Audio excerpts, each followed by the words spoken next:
This class will be concerned with the literature review. Now we'll start with the value of the literature review.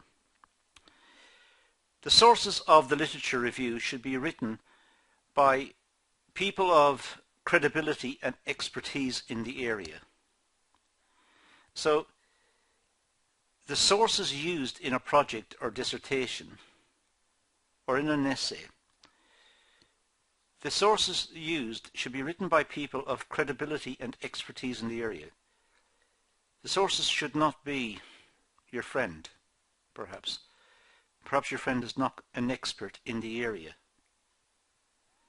So they should rely on research into the main thinkers, the main people who have contributed to the area, published works in journals or in textbooks or whatever. So these are the sources of information that go into the literature review. And the literature review guides the discussion. It's what indicates the course of the discussion. So it guides the discussion in the sense that it sets out what previous thinkers have worked on, what they found, what they suggested. It sets out the whole area that's under discussion, and it guides the present discussion. It sets the scene for the present discussion, and it helps to derive the hypothesis. The hypothesis is a testable statement. It's what the project or the essay or the dissertation or the thesis is going to do. It's going to test a hypothesis. It's going to test the statement. And the statement, by and large, may be based on some element of the literature review, some theory within the literature review. So it helps to derive the hypothesis.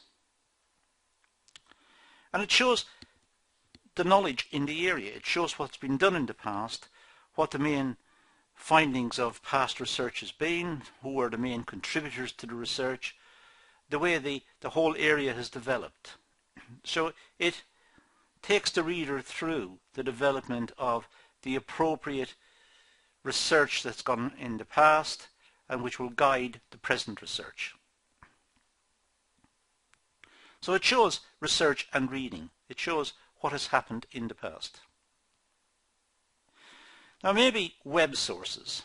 The quality of sources should be checked carefully if it is a web source. If the literature review contains information from the web, from the internet, the quality of the source should be checked carefully. As we all know, the internet is notorious for false information, perhaps just as much as it is for good information.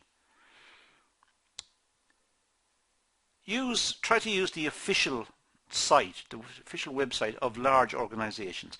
These tend to be reputable and closely policed by the organization so that the information contained on them is accurate. So try to stick to reputable sites. Try to look at the website of a company that's been researched, and generally speaking, if it's a reputable company, they will try to maintain a reputable site. But also look at financial or trade union or social or governmental sites.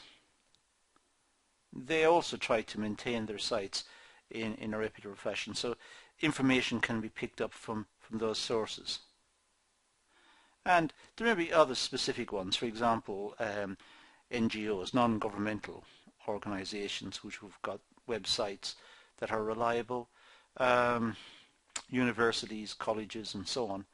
So there is quite a lot of information around on the internet, and my comments at the outset to be careful about everything. Well, I suppose those comments still stand, but I don't think we need to be too worked up about them. There's a lot of good information still available on the internet, It's just care and attention should be exercised when looking at internet information. The company website, well, generally speaking, it gives useful information about the company, as you would expect. It may include annual reports with financial and strategic data. Of course, it may be biased because it's what the company wants us to see, so it may not be that objective. And the strategic data may be certainly biased because the company knows that its competitors will be looking at the information as well.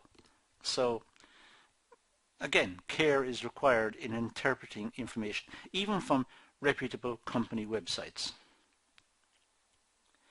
But it does give an overview of the company, and it could include illustrations and images and pictures or perhaps videos or whatever of the company's achievements and its aims. Generally speaking, the information is up to date. Companies do try to maintain information that is up to date. Now, look at the company website from a different angle. Well, the main function is to communicate and promote. That's what the website is trying to do. That's the rationale for the website, is to communicate some information to the viewer or to the researcher and to promote the business. It doesn't attempt to be unbiased. The website is probably biased, but it's intentionally biased. The company wants to present the best picture of itself, which may not be the objective truth. It offers the best possible gloss on performance, etc. It tries to explain away anything that was adverse, and it tries to promote anything that was positive in its achievements over the previous, say, accounting period. Very seldom self-critical. Company websites don't tend to be self-critical. They don't tend to criticize themselves. They promote themselves. And it only includes what it wants you to know. It doesn't include its secrets or its hidden strategies or its current research into innovation or product development. Or it doesn't want to give too much away. These are its commercial secrets, so it only makes available what it wants people to know. Now, if you look at business magazines as a source of information for the literature review, well, the business magazine should be up to date, so always check the date. Make sure it's not an edition from 10 years ago. Try to keep the information as contemporary as possible, as near to the present date as possible. But many have good quality interviews and articles, so business magazines are good sources of information for the literature review, and maybe sourced, and it's legitimate to put the business magazine into the bibliography, reference it in the bibliography, and reference it in the article using the Harvard system. It may offer a good summary of key issues. There are lots of good articles in business magazines, so it's important to look at them as an important source of information. But as I said, try to use recent magazines as opposed to very old ones. Now, you can also look at the business magazine because it may have political or market bias. So care and attention must be paid as well, that the information in the magazine is being politically slanted towards some political party who's pro the particular product of the business or against the product of the business. It may include some sort of market bias. And also the article could be sensationalist. It could be written trying to be exciting and perhaps as a consequence not telling the complete truth or giving the complete picture. It's trying to be sensationalist because it wants to interest the reader and get more sales. So care has to be exercised in that case also. It's likely to use conventional models uncritically, and that's a danger. In academic circles, when we use a model to try and explain something, we try to criticize the model. We try to find other models which oppose it. We're always trying to find criticisms and trying to refine our thinking out of criticism. Well, sometimes business articles may go for a particular interpretation and try to explain the phenomenon using that particular observation or particular set of rules for thinking. Whereas they should look at much wider criticisms of the models and of the ideas and try and present a much fuller picture of pros and cons, for and against, as opposed to just simply looking at one side. Generally speaking, business magazines don't offer new theories. They don't get involved in new theories. They go for conventional theory and try to explain the world through the more conventional ways of thinking. Next, business newspaper. Well, there are quite a few good business newspapers around, and again, it's useful and legitimate to use these as a part of research. Look at the articles in the newspaper, the reputable newspapers, and reference them in the bibliography as well. They're a good source of business news. They rely on accurate reporting, because if they don't, the business community will turn against them and they'll lose sales. They often have good in-depth reports, special reports, which are worth looking over and may act as a springboard into further research into that area, may promote ideas in that area. They're usually very reliable sources of information. They certainly don't set out to mislead, at least one hopes they don't set out to mislead. They have good access to facts and figures and interviews with key people. Politicians are always keen to talk to business newspapers, and business leaders are keen to talk to them to put over their views. And if the interview is done correctly, it should be balanced. There should be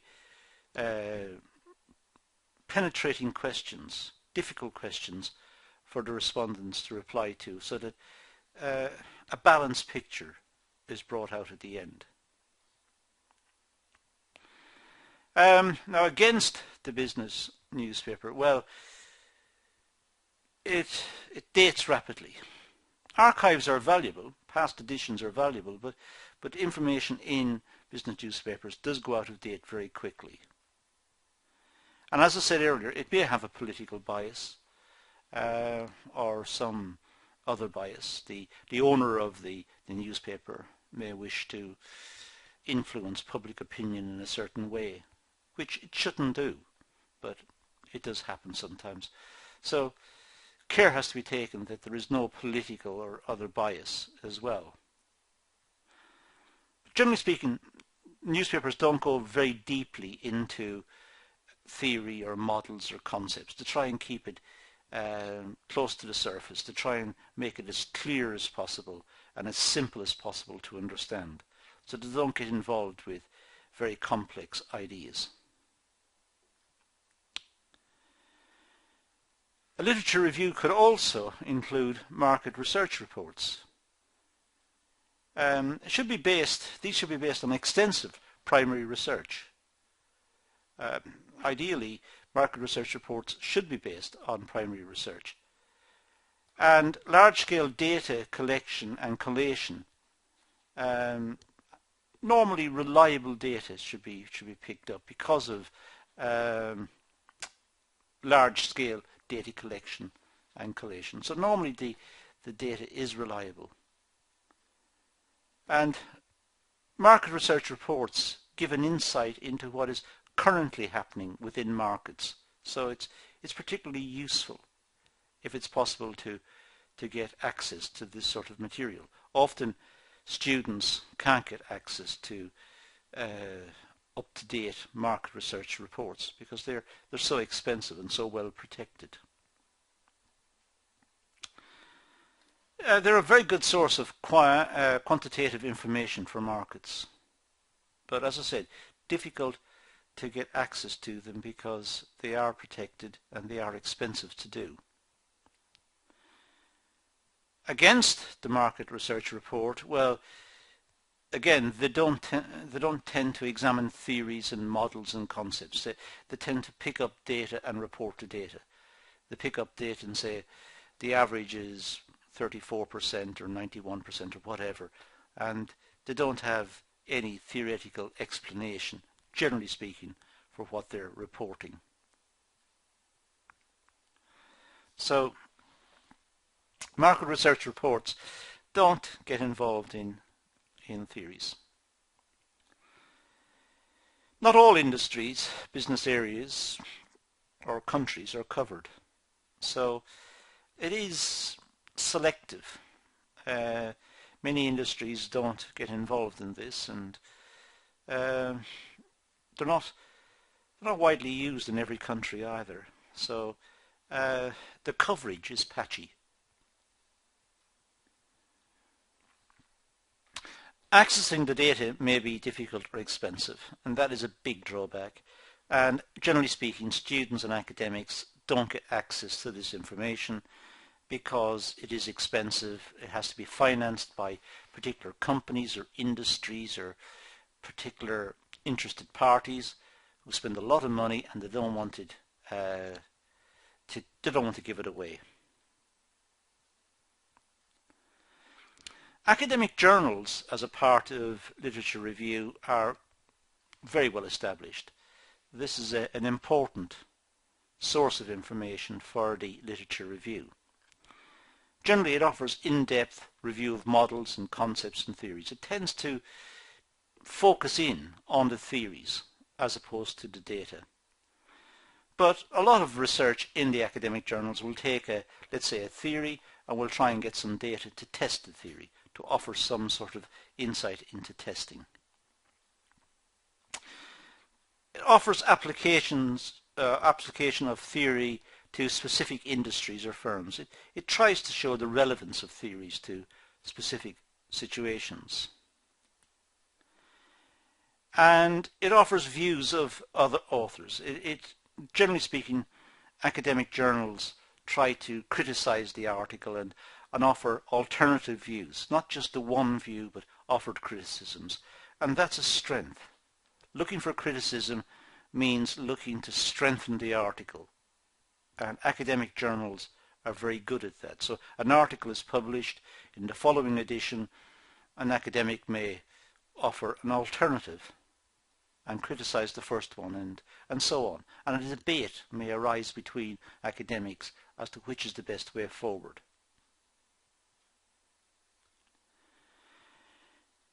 Academic journals offer references to other works, enabling follow-up. It's a good way for students to extend their reading. They read the article and then they look at the references at the bottom of the article, which leads into a wider literature which widens out again. So it's a good source of information. It shows the pedigree of the article, what articles went before it, and enables the students to chase sources of information and different writers in the area. And usually this type of work is what's known as peer-reviewed. In other words, other academics read the article before it's published, and it's criticized before it's published, so that it's made stronger before it's published. And that's a good strength of the academic approach to publishing. Now, against the academic journal approach, well, journals can vary greatly in scholarship, focus and quality. There's not just one academic journal. There are many academic journals. Some of them are very strong and some are not so strong. So it depends on the journal that has been consulted. They're all not the same. And articles may be biased or poorly argued. Rarely contains useful overview of industry or the sector. Very seldom contains a lot of applied information. Generally speaking, they don't contain a lot of useful industry or sector information, mostly based on theory. And they have limited market data. That's a major drawback. It's mostly theory, as I said. It's also the case that primary research may be limited or unrepresentative in academic journals. Academic journals tend to publish articles written by academics at universities and colleges, and it's normally the case that they don't have access to a great deal of primary research or the funds for primary research.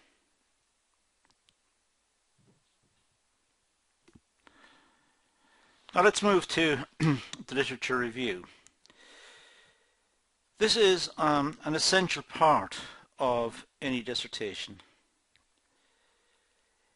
It shows you have read up on what has been researched in the field already. And that's very important. It's very important that the writer shows that he or she has made a commitment to the topic and researched what has been done in the past. Where the literature ends represents the point of departure for your originality. So, at the end of the literature review starts the writer's originality. It's the way the writer constructs the project or the dissertation. That is where it starts, right at the end of the literature review. The literature review provides the framework, and the writer takes that framework, collects some data to test hypotheses based on the literature, and that is the starting point for originality. It offers examples of how topics like yours have been researched in the past and is therefore also useful for your methodology. So, literature review, by looking at how similar work was researched in the past, will indicate what methodologies were used in the past. Surveys, interviews, secondary data, whatever it was. It'll talk about what was used in the past, and that's a good indicator of the type of methodology that should be adopted in the present circumstances.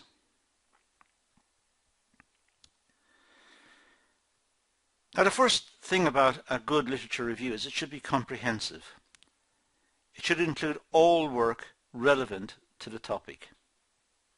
So a good literature review should be comprehensive. It should be critical also. It looks at the strengths of the arguments, the validity of the research methods, all the sides of the argument relevant to your topic. So a good literature review should be critical. It should be critical of the literature that's gone before it and present the for and against each point that was discussed in the past, in literature in the past. It should be chronological, showing how research in the topic has developed over a period of time. It should show the chronology, showing where was the seminal article, where was the first article that relates to the topic, and then the subsequent articles over time, right up to the present. And fourthly, it should be conclusive.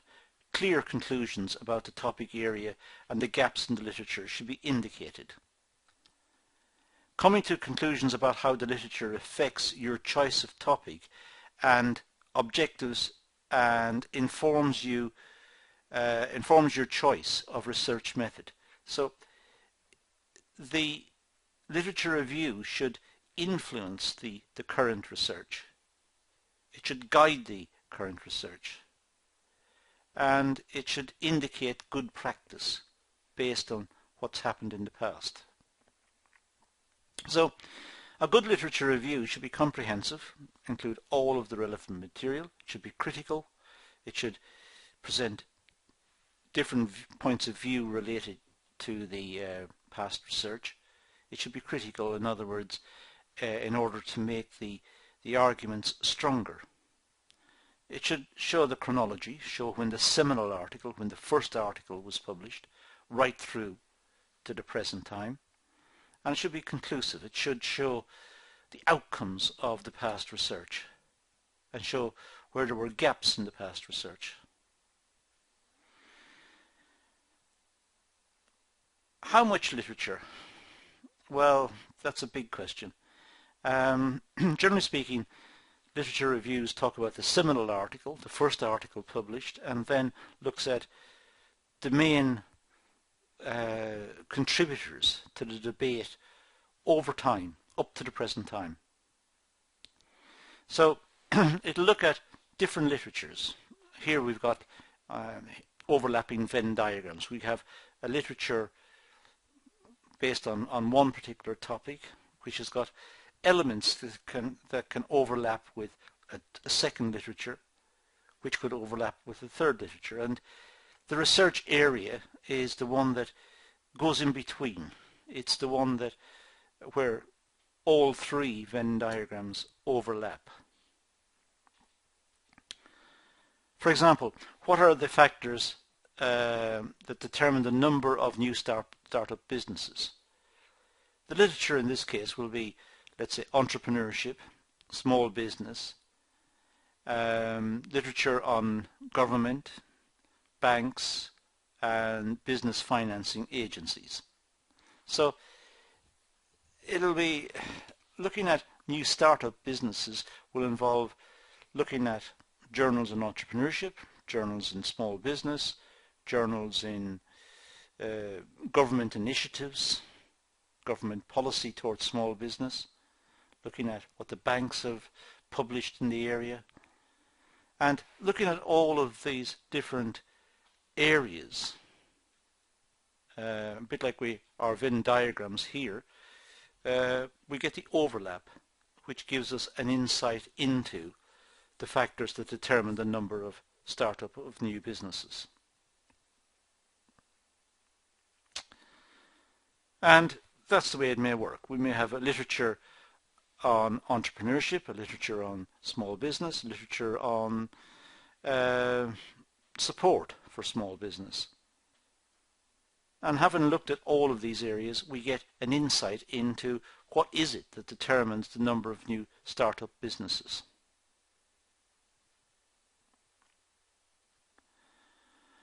Now, let's look at one possible process. Take a mind map, a concept map of the topic area. A mind map is just simply joining up ideas. Imagine a blank sheet of paper, write down ideas, put a little circle around them, and try to join them up to see what links to what. So when doing a literature review, let's say on the example we just had, we might have entrepreneurship. That's one.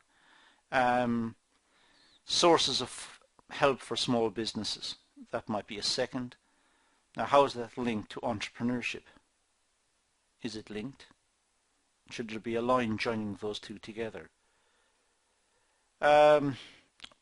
Look at the sources of finance for small business from the banking sector.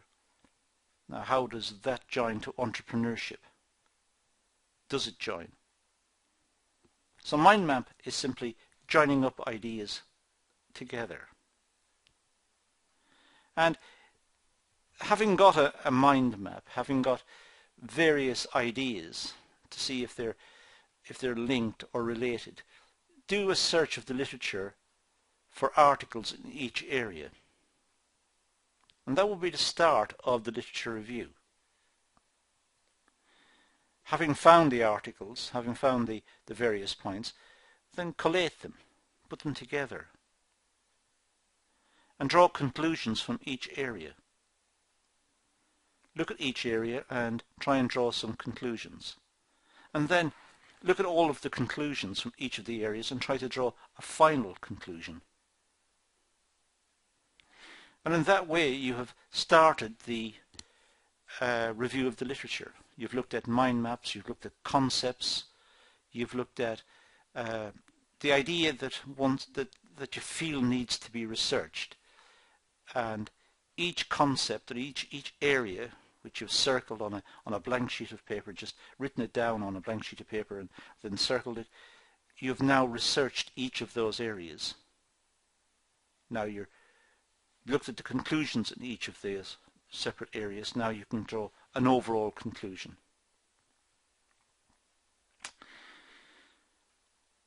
The literature review discusses the following. First of all, the authors in the area, who wrote what. It lists who published articles in the area. It groups ideas in the area. It groups the ideas and it groups the methods and the findings. So it gives a particular focus. It looks, let's say you're talking about new business startups. You've got ideas about sources of finance.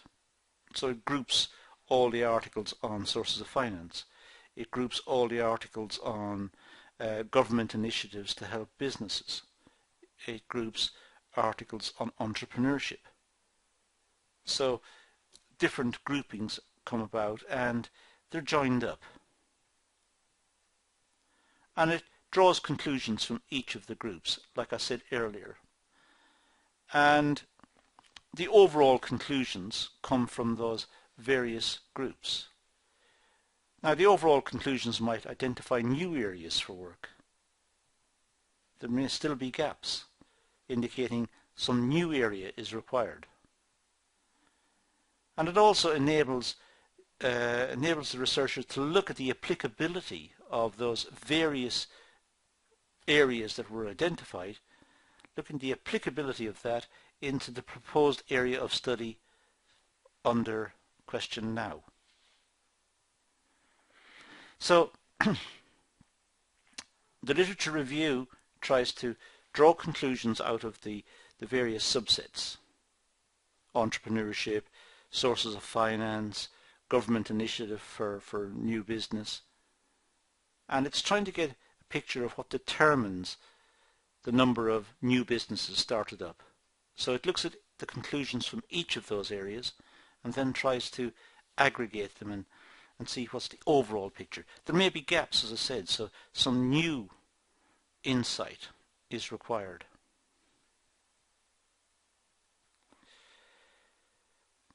There's always an issue of plagiarism and the appropriate referencing, and these are the subject of separate videos.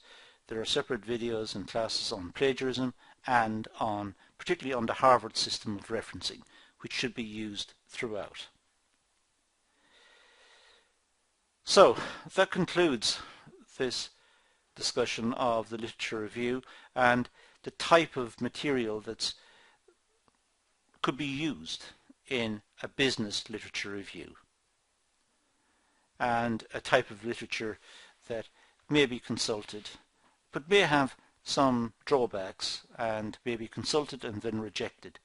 It depends critically on the topic that's been proposed as to what sources of information are most appropriate. But that's all we're going to do in this session, so I'm going to leave it at that and say thank you for watching.